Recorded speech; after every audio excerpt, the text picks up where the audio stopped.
Water, earth, fire, air. These are the starting words of Avatar: The Last Airbender, which, as you may or may not know, was a very successful cartoon by Nickelodeon. But the live action has finally come to Netflix, and I've seen all 8 episodes. So here's my review. Welcome to the podcast. This is Chris's World.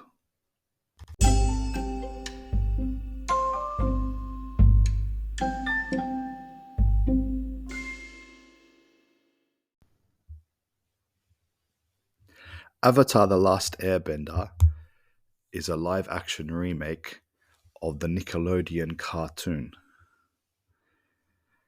So Netflix has 8 episodes, and it condensed the season 1 of the cartoon, which was about 19 episodes. If you don't know Avatar, it's a story about a boy called Aang and his friends Sokka and Kiara. And Aang, he's like the chosen one from Star Wars, and he's an airbender. While Kitara is a water bender. When I talk about bending means it's kind of like a force power.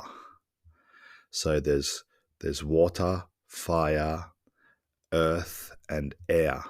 They're the 4 main bending powers or force powers that people have.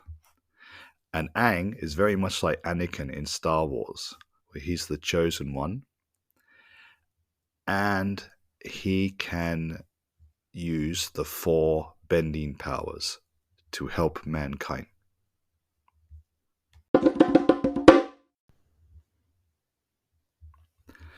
What makes Avatar so special is the series borrows extensively from Southeast Asian art and mythology, and it uses kung fu to depict a lot of the bending actions.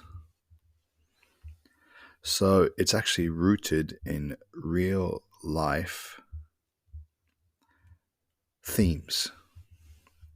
And each culture has a different background and deep history, which we can all identify with. They had the consultant, and according to Wikipedia, it's Sifu Kitsu of the Harmonious Fist Chinese Athletic Association as consultant.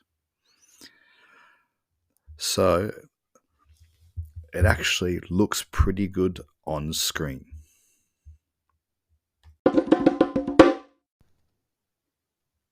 The good thing about the Netflix adaptation is that it doesn't try to copy the show, which would have been a failure. And many fans are like, why didn't this happen? Why didn't that happen? Well, I'm glad it didn't, because if you try to copy the show, what's the point of a live adaptation? They did what they could, and I think they did it in a very good way. For example, here are my plus points. Gordon Cormier as Avatar Aang was very good. He looked the part and he acted the part. Also, Paul Sun-hyung, some people might know him as the Papa in Kim's Convenience and the X-Wing pilot in The Mandalorian. Now, he plays Uncle Iroh, and his performance was perfect. Also, too, the CGI was pretty good, especially Appa, which is Aang's pet flying bison. Yes, it's a massive bison with 6 legs that can fly. And sadly, he wasn't in the show that much, but when he was, the CG was pretty good, especially around his face.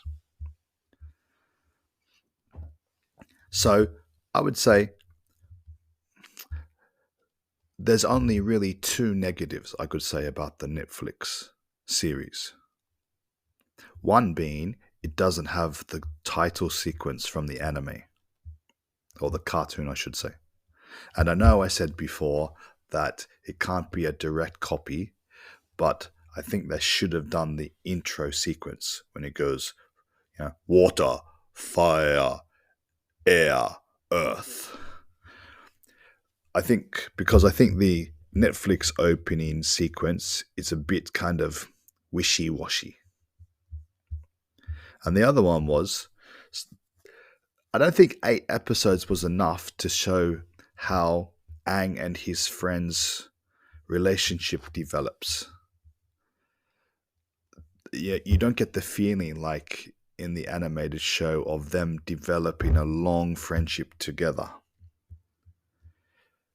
It seems kind of rushed, and it's a shame that they only had 8 episodes to do what they wanted to do, in the show.